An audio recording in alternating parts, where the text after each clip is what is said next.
নতুন করে আবারও আলোচনায় ফেনীতে ক্যান্টনমেন্ট স্থাপনের বিষয়টি।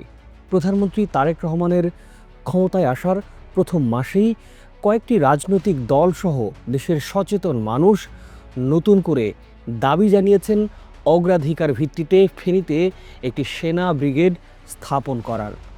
২০০২ সালে প্রয়াত প্রধানমন্ত্রী বিএনপির সাবেক চেয়ারম্যান বেগম খালেদা জিয়া ফেনীতে সেনা ঘাঁটি করার প্রস্তাব দিলেও রাজনৈতিক পট পরিবর্তনের ফলে সেই উদ্যোগ আর বাস্তবায়িত হয়নি।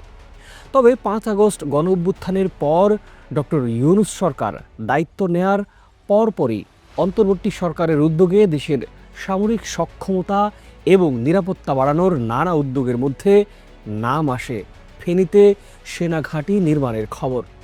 প্রতিরক্ষা মন্ত্রণালয় থেকে একটি প্রাথমিক কনসেপ্ট নোট বা পিসিএন তৈরি করার নির্দেশনাও দেয়া হয় তখন।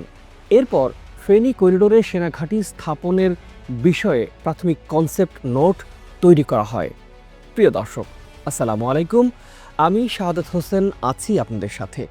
প্রিয় দর্শক, আজকের এই পর্বে তুলে ধরব ফেনীতে সেনা ঘাঁটি নির্মাণের সবশেষ অগ্রগতির খবরাখবর, কোন মন্ত্রণালয় এই পরিকল্পনায় নেতৃত্ব দিচ্ছে, কোথায় আছে এখন ফাইলের অবস্থান। আলোচনা করব প্রাথমিক কনসেপ্ট নোট নামে সরকার যেটা তৈরি করেছিল সেটা আসলে কি, আর কত দূর এগিয়েছে এই পুরো প্রক্রিয়া। দেশনেত্রী বেগম খালেদা জিয়ার উদ্যোগ কি বাস্তবায়ন করবেন তার সন্তান বাংলাদেশের নতুন প্রধানমন্ত্রী তারেক রহমান? প্রিয় দর্শক, শেষ পর্যন্ত দেখতে থাকুন, আশা করি এই বিষয়টি নিয়ে বিস্তারিত জানতে পারবেন। তো চলুন শুরু করা যাক।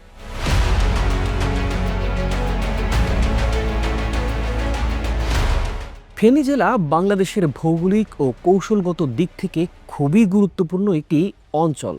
এটি চট্টগ্রাম বিভাগের একটি প্রবেশদ্বার হিসেবে কাজ করে, যা দক্ষিণ পূর্ব অঞ্চলের উন্নয়ন এবং নিরাপত্তার ক্ষেত্রে বিশেষ ভূমিকা পালন করে।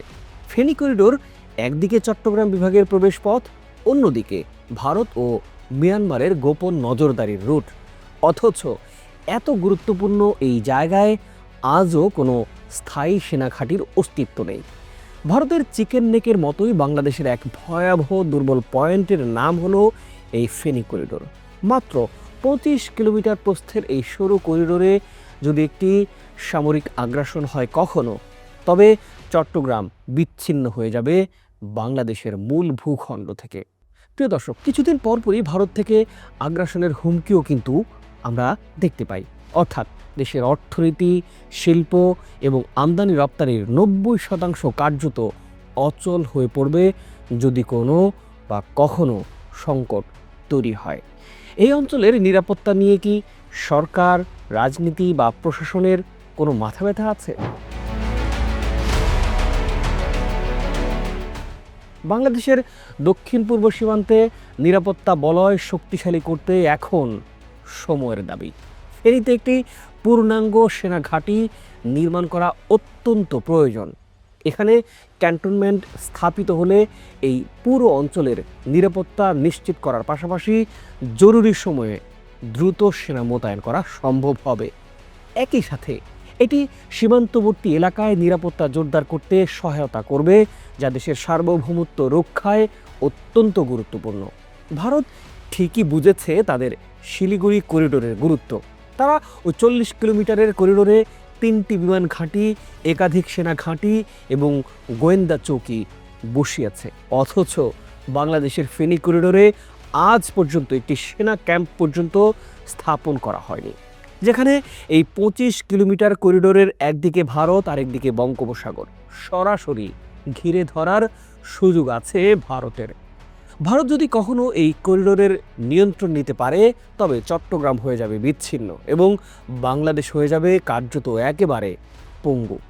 এই অঞ্চলের মানুষ বছরের পর বছর ধরে ফেনীতে সেনা ঘাঁটির দাবি জানিয়ে আসছে। ফেনীর স্থানীয় রাজনৈতিক নেতৃত্ব থেকে শুরু করে সুশীল সমাজ, এমনকি কয়েকজন সাবেক সামরিক কর্মকর্তাও সময় মতো এই দাবি জানিয়েছেন। অন্তর্বর্তী সরকারের সময়ে ফেনীতে সেনা ঘাঁটির দাবিতে রাজপথে আন্দোলন সংগ্রাম করেছেন সাধারণ মানুষ থেকে শুরু করে বেশ কয়েকটি রাজনৈতিক দল।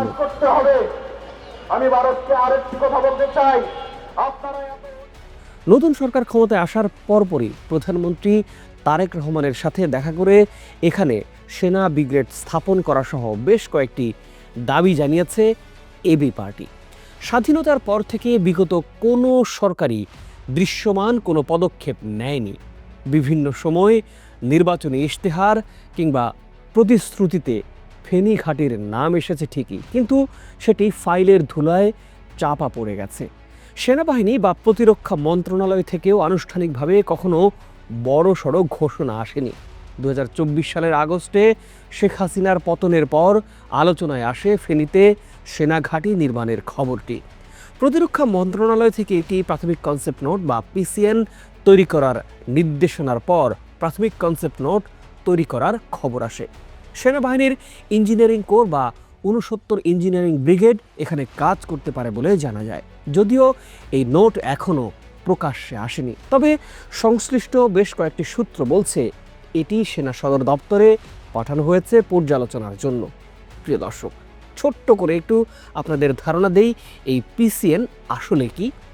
প্রাথমিক কনসেপ্ট নোট হলো এমন একটি প্রস্তাবনা যেখানে সম্ভাব্য বাজেট, লোকেশন, নিরাপত্তার প্রয়োজনীয়তা এবং কৌশলগত সুবিধাগুলোর বিশ্লেষণ করে সরকারকে জানানো হয় কোনো ঘাঁটি বা অবকাঠামো নির্মাণের যৌক্তিকতা আছে কিনা। ফেনী ঘাঁটির প্রস্তাবে কি রয়েছে তা এখনও পুরোপুরি জানা না গেলেও এটুকু জানা গেছে এটি একটি কম্বাইন্ড স্থাপনা হবে যেখানে সেনা, ইঞ্জিনিয়ারিং ব্যাটালিয়ন ও একটি ক্ষুদ্র অস্ত্রাগারও থাকবে। প্রিয় দর্শক, এবার আসি বর্তমানে কে দেখভাল করছে এই প্রকল্পটি।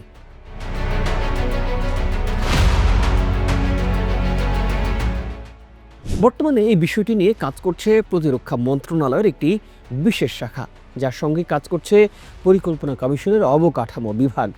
ফেনীর ডিসি অফিস থেকেও জমি সংক্রান্ত কিছু খোঁজ খবর চাওয়া হয়েছে বলে স্থানীয় সূত্রগুলো জানিয়েছে। তবে এখানেই দেখা দিয়েছে একটি বড় প্রশ্ন, এটি বাস্তবায়নে বাজেট আসবে কোথা থেকে। ফেনী ঘাঁটি নির্মাণের সম্ভাব্য ব্যয় হতে পারে 1200 থেকে 1500 কোটি টাকা।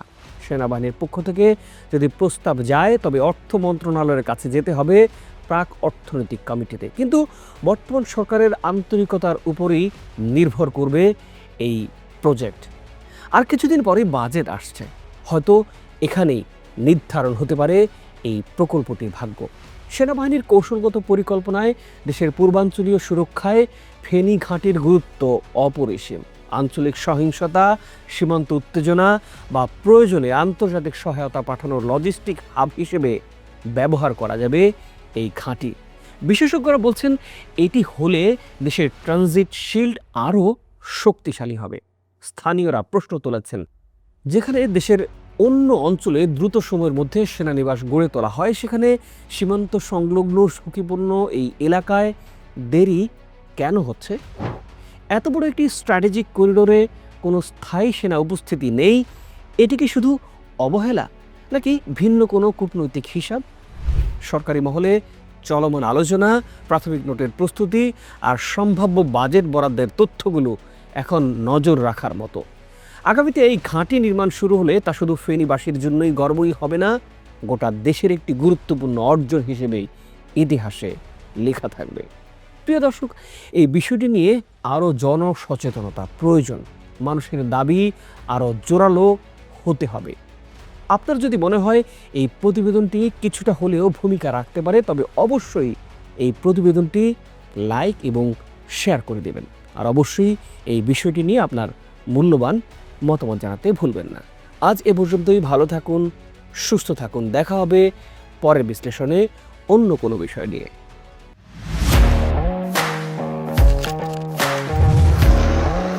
প্রফেশনাল স্টুডিও খুঁজছেন? ঢাকার প্রাইম লোকেশন নয়াপল্টনে দেশ সমাচার স্টুডিও আপনার কন্টেন্ট প্রোডাকশনের নির্ভরযোগ্য ঠিকানা। এখানে পাবেন 4K ক্যামেরায় মাল্টি অ্যাঙ্গেল রেকর্ডিং, আছে গ্রিন ও ব্ল্যাক স্ক্রিন সেটআপ, উন্নত মানের মাইক্রোফোন ও sound proof voice over booth. আপনার পছন্দ মতো স্টুডিও ডিজাইন করার সুযোগও থাকছে। Hazrat Shahjalal news content, talk show, interview বা পডকাস্ট যা কিছুই করেন এখানে পাবেন প্রফেশনাল সেটআপ আর ফুল এডিটিং সাপোর্ট। আপনার চাহিদা অনুযায়ী বুক করতে পারেন আজই। কল কিংবা হোয়াটসঅ্যাপ করুন এই নাম্বারে 01-720-210657। ভিজিট করুন আমাদের ওয়েবসাইট ও ফেসবুক পেজ।